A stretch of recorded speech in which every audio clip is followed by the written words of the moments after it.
Allen Iverson, who I've had a lot of time spent with him. I like him as a human being. I think he's a really stand-up guy. I think he lets too many people be around him.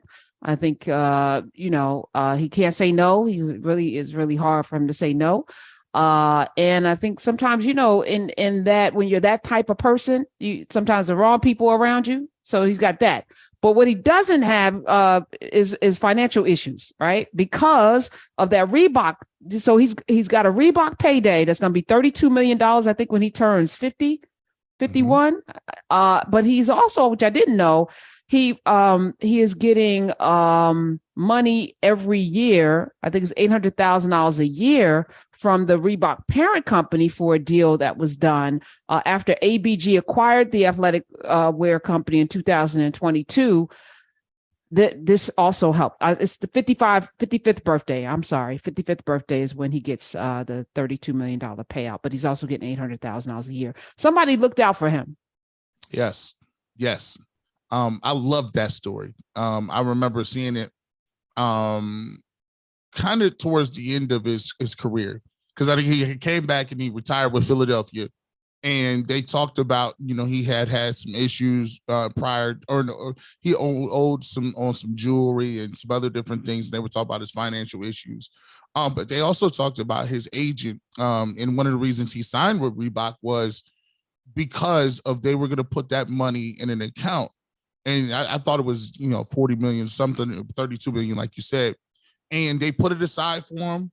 And that person had the insight. They had the vision of saying, look, he's one of the cultural phenomenons. We can't let Allen Iverson go broke. Because you have to. Allen Iverson is one of the most important athletes in the history of the game. Because Allen Iverson changed the way that you looked at basketball. Iverson was the direct you looked at Allen Iverson and you saw every kid that went to your high school. He did everything opposite. He said, I'm gonna wear jerseys. He wore baggy clothes. He listened to rap music. He had the long chain. He had the braids. And for me, the braids was the most iconic thing, because when you growing up, they tell you can't. Your hair as an African-American, way back when, right? They tell you no dreadlocks, no combos.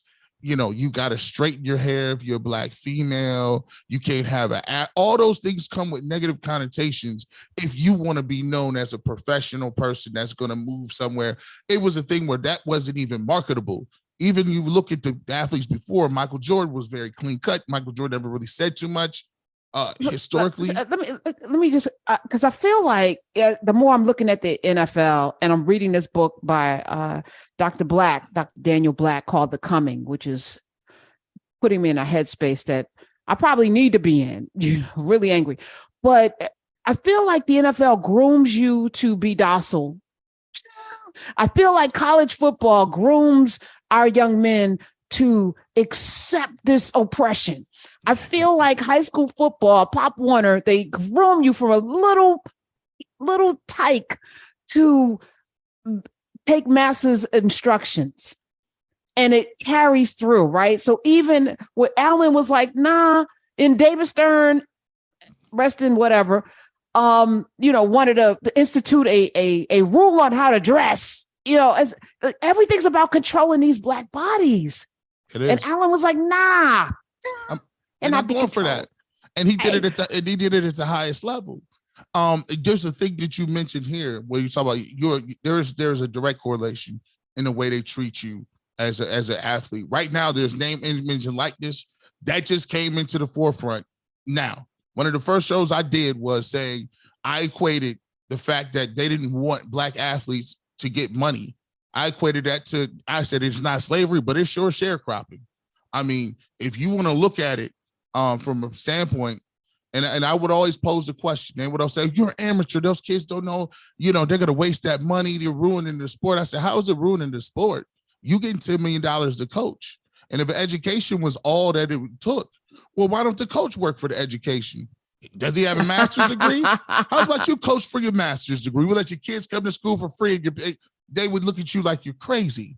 But they tell us, you don't understand. You're not supposed to want money. You're not supposed to name, image, and likeness. We control all of that. And I had to ask myself, I said, why is it that people feel that a white soccer player, a white basketball player in Europe, or any of those individual tennis players, why is a 14-year-old, 15-year-old white tennis player more equipped to handle money, but a 19, 20, and 21-year-old black man, he don't know what he's supposed to do with the money?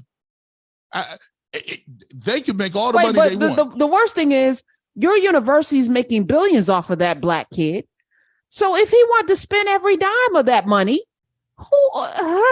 why is it your concern? Why can't he get a tenth of the money that you're making off of his body? Well, Karen, capitalism is great.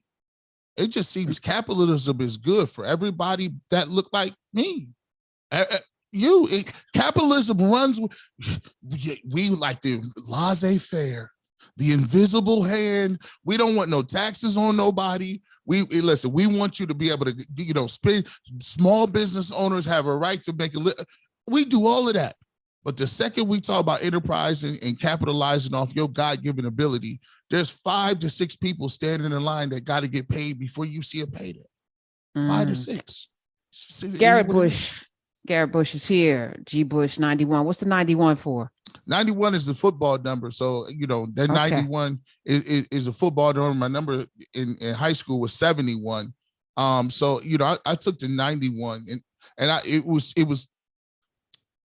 it was cool because the 91 is a football number, but 91 is like the first year I kind of like woke up. I was like, man, like 91, everybody had Malcolm X hats on back in 91. Okay. They had the black, the African college medallions. all that. Yes.